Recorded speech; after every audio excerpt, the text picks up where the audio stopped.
talk about, or rather, you are the nature of what you talk about. If, for you, life is too much, it really is too much. The confusion is that you think life is a certain way and you're just reporting on what you're seeing. But that's actually backward. The reality is, you create your experience of life in your self-talk and then act accordingly. And you're doing it all the time. You're never, like never ever, acting upon life itself. What you're acting on is your opinion of life. That's why it's such a different experience for each of us. Life just is. What you call it is up to you. Bear in mind, you'll have to live with your call. And you do. This isn't something new either.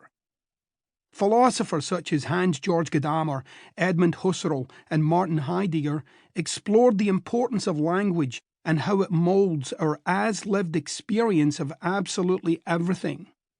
Those feelings that you have, or lack thereof, are constituted in your language.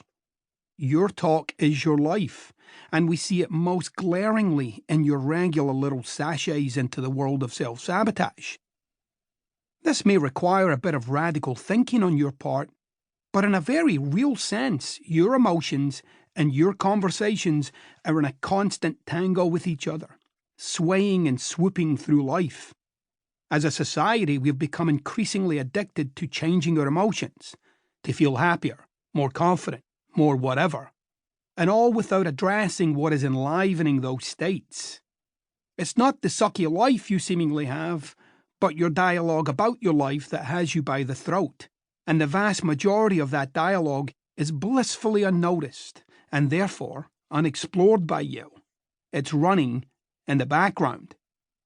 This book takes the work we started in Unfuck Yourself to the next level. We're out to finally uncover your personal brand of self-talk and discover why it remains the source of all that's currently shitty in your life. In the day-to-day living of our lives, we mostly just experience the moods and emotions of our internal chatter without doing the work to determine what it's really saying. So if you've ever wanted to know why you talk to yourself in the way you do, and more specifically, what it is that drives that talk, read on. Before you start to think I'm slipping into another positive thoughts cliche, let's get something clear.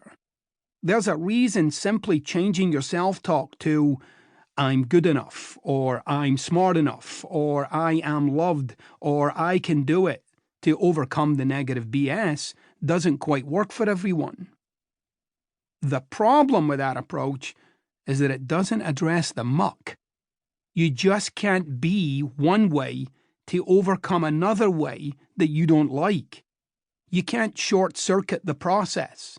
It's the emotional equivalent of sweeping the dead cockroaches under the rug before your friends arrive. Sure, it all looks good, but in your heart of hearts, you know the dead cockroaches are still there.